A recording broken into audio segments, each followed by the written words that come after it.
নমস্কার বন্ধুরা, ডলি রন্ধনশালা সবাইকে স্বাগত। আজকে তোমাদের সঙ্গে আমি একটা সুন্দর গাঁটিকচি রেসিপি শেয়ার করতে চলেছি।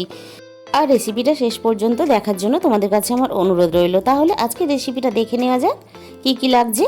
এর জন্য আমি দেখো গাঁটিকচি নিয়েছি। গাঁটিকচিগুলো এবার আমি খুব ভালো করে ধুয়ে পরিষ্কার করে কেটে নেব। দেখো খুব সুন্দর করে আমি ধুয়ে কেটে নিয়েছি। এরপর আমি কড়াইয়ের মধ্যে দিয়ে দেবো পরিমাণ মতো সর্ষের তেল। তোমরা সর্ষের তেলের পরিবর্তে অন্য কোনো সাদা তেলেও রান্না করতে পারো। এরপর আমি খুব ভালোভাবে তেল গরম হয়ে যাওয়ার পর আমি এখানে গাঁটিকচিগুলো দিয়ে দিলাম। গাঁটিকচিগুলো একটু হালকাভাবে এইভাবে নাড়াচাড়া করে একটু ভেজে নেব। কচুগুলো আমার এখানে খুব সুন্দর করে ভাজা হয়ে এসেছে। আমি এর মধ্যে এবার দিয়ে দেবো স্বাদ মতো লবণ। লবণ দেওয়ার পর আমি আবারও নাড়াচাড়া করে একটু মিনিট পাঁচেক এইভাবে ভেজে নেব। কচুগুলো এখানে খুব সুন্দর করে আমি লালচে করে ভেজে নিয়েছি। এবার ভাজা কচুগুলো আমি তুলে নেব। এরপর ওই একই তেলের মধ্যে আমি দিয়ে দিলাম অল্প একটু কালো জিরে ফোড়নে, আর দিয়ে দিলাম একটা শুকনো লঙ্কা ফাটিয়ে। ফোড়ন থেকে খুব সুন্দর গন্ধ বেরোনোর পর আমি এখানে দিয়ে দিলাম কিছুটা কোচানো পেঁয়াজ। এবার আমি পেঁয়াজ কুচিগুলো এইভাবে হালকা করে নাড়াচাড়া করে একটু নরম করে নেব। এরপর আমি এর মধ্যে দিয়ে দিলাম 1 চামচ পরিমাণ আদা রসুন বাটা।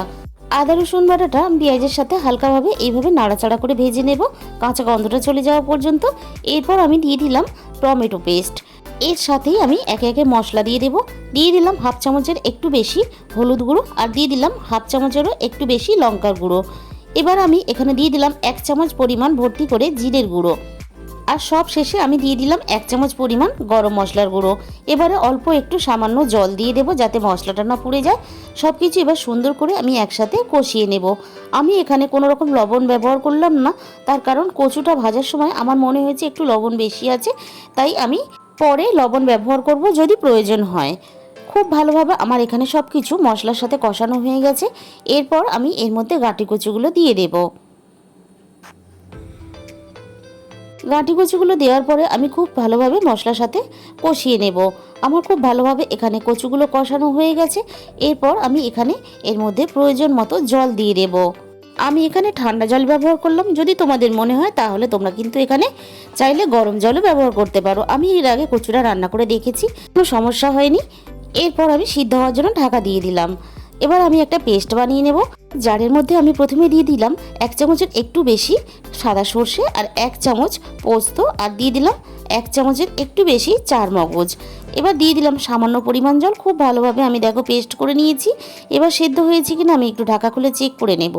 খুব ভালোভাবে আমার মনে হয় সেদ্ধ হয়ে গেছে। দেখো তোমাদের দেখিয়ে দিচ্ছি, এখানে খুব সুন্দর কিন্তু সেদ্ধ হয়ে গেছে। এরপর পেস্ট করা মশলাটা আমি এখানে দিয়ে দিলাম, আর আমি এখানে দিয়ে দিলাম কয়েক দানা চিনি। একটু মিষ্টি মিষ্টি হলে ভালো হয় কচুর তরকারি, তাই এখানে আমি একটু চিনি ব্যবহার করলাম। তোমরা চাইলে দিতেও পারো, নাও দিতে পারো। এবার সব কিছু একসাথে খুব ভালোভাবে আমি এখানে মিশিয়ে দেবো।